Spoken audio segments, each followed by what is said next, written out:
Камък, ножица, хартия. Раз, два, три. Аз питам, ти отговаряш. Кога е основана автокъщата? Фирмата е регистрирана януари 2013 година, което прави... 2013, това са много години. Да, 12 години вече на пазара и всяка година надграждаме. С колко автомобили започнахте?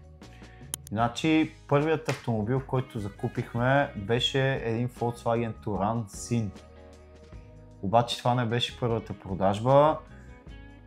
Пробвахме се да го продадем този автомобил над половин година. Верно? Да, бе. Ма го продаде накрая. Добре, а тогава кой е първият продаден автомобил? Първият продаден Opel Zafira на едни молдовци. Молдовци? Го продадохме, да. Браво. Беха много чудени от Opel. В Що? Молдова нямаха такива, само при нас имаше. И какво беше чувството да продадеш автомобил?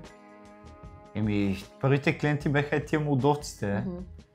И чувството, как да ти обясня сега, нещо ново стартираш, това нещо, взимаш някакви пари от него, в смисъл беше готино, да. Взимаш, определено. Да, правиш първа продажба, чувстваш се, че вече тръгваш. Да. А кое е първото място на автокъщата?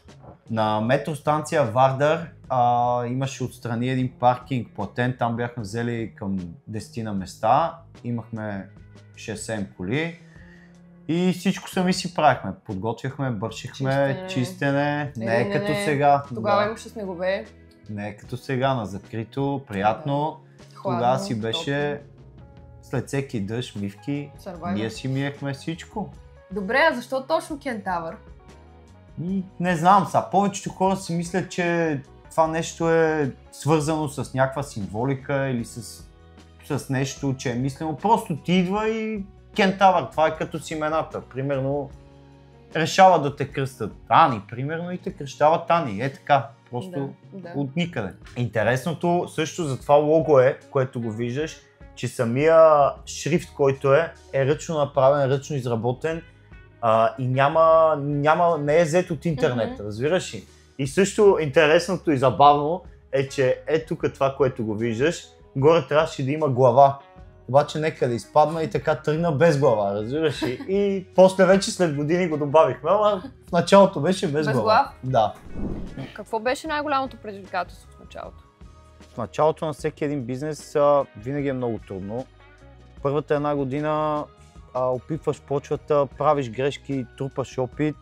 Никога не мога да очакваш, нали, стартираш бизнес и веднага някакви дивиденти да ти донесе това цялото нещо, но година по година се учиш. Всяка една година е училище. И най-важното нещо е да се стремиш да бъдеш различен. Ние, примерно, в началото направихме сайт, започнахме да изкупуваме автомобили и започнахме да работим вътре в пазара, докато до ден днешен всички останали внасят от чужбина. Как се разви бизнеса в годините? До колко коли стигнахте до днес? Сега през годините бяхме на Горубляне, после бяхме на Горублянско ханче, там сега вече няма автокъща, правят ключове за автомобили. После бяхме на Интерекспо център, там продадоха паркинга, изгониха ни. Сега вече сме тук на История Славяно-българска. И от 5-6 коли в началото, преди 12-13 години, сега вече 500 налични. Кой е най-скъпият автомобил, който сте продали? Виж сега, ние сме автокъщата на народа и това не ни е приоритет скъпи коли да продаваме. При нас има всичко. Най-скъпият автомобил, не знам, може би някой Porsche, не го помня най-скъпият автомобил, някой Porsche, Panamera, нещо такова, не знам, не го помня. А добре, кой е най-интересният и най-нестандартният автомобил, който сте продавали? Как така, може би някои от ретро автомобилите, които сме имали. Lincoln Mark 5, 77 година, Ford Thunderbird, 74 година. Падаме си по американските автомобили тук при нас. Обичаме ретро американски автомобили. От колко души се състои персонала на Кентавър до ден днешен? И сега в момента сме около 19 човека и пак не смогваме. И пак има хора, които чакат, обаче какво да направим? Не може да смогнем на наплива, който идва към Кентавър. Всички знаят, че сте различни с това, че изкупувате автомобили, но кажи все пак защо го правите? Защото най-важното, първото, което е за мен, че ти виждаш колата тук на място. Може да я тестваш, може да отидеш на майстор, ако нещо те съмнява. Докато повечето коли от чужбина, ти купуваш само на 3 гадни снимки в интернет. Идва това, което уж е било на снимката и ти вече се чудиш какво да го правиш. Идва съвсем различно. Ти купуваш там снимка, а тук виждаш де-факто какъв автомобил взимаш. И другото нещо, което е така, пак пречка, че винаги има някакъв проблем с документацията от чужбина, когато закупуваш автомобил. Всички знаят, че от чужбина автомобилите идват с 3 фарчащи листа и вече тук се чудиш проблеми с фактури, проблеми. Няма смисъл от това нещо. Да. И един голям плюс, който е за хората, които си остават колите при нас. Знаеш ли на колко хора, сега това не сме го казвали никъде, ама идват хора, които им трябват парите сега на момента, да било то за лечение, било то някаква нужда да си покрият. Хора, които си тръгват, отиват да живеят в чужбина и просто няма какво да я правят тази кола. Идват при нас, взимат, правим сделката за 1 час, той си тръгва след 1 час, вече е на летището, парите са в него, няма ангажимент към тази кола. Спестяваме, според мен, много разправия на хората по този начин. Кои са най-трудните клиенти? По принцип за всяка марка автомобили си има различен тип хора.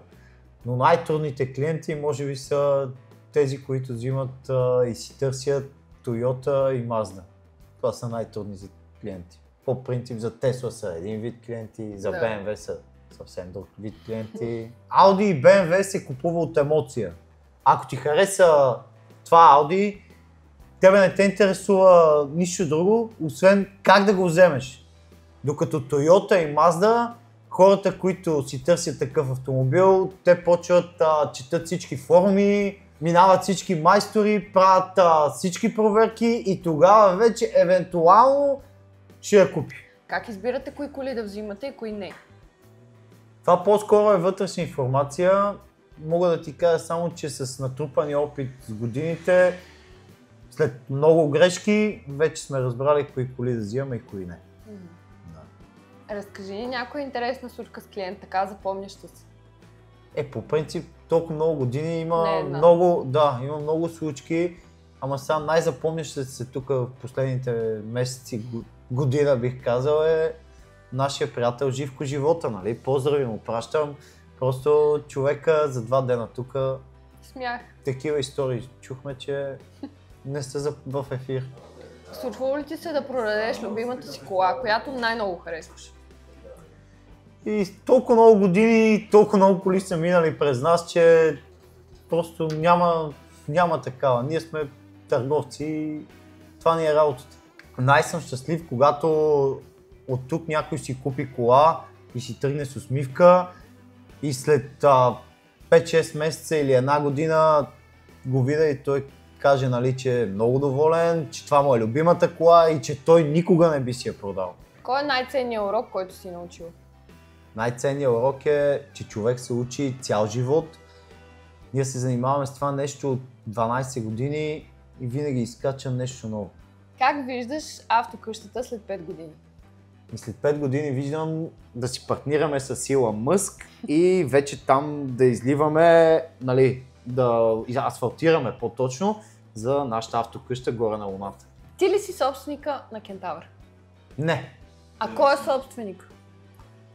Едни хора, които не искат да се показват публично в медийното пространство. Представящи. Да. А ти кой си тогава? Аз съм Светли от Кентавър. Камък, ножица, хартия, 1, 2, 3. Аз казвам, ти изпълняваш. Ай, беги за кафе.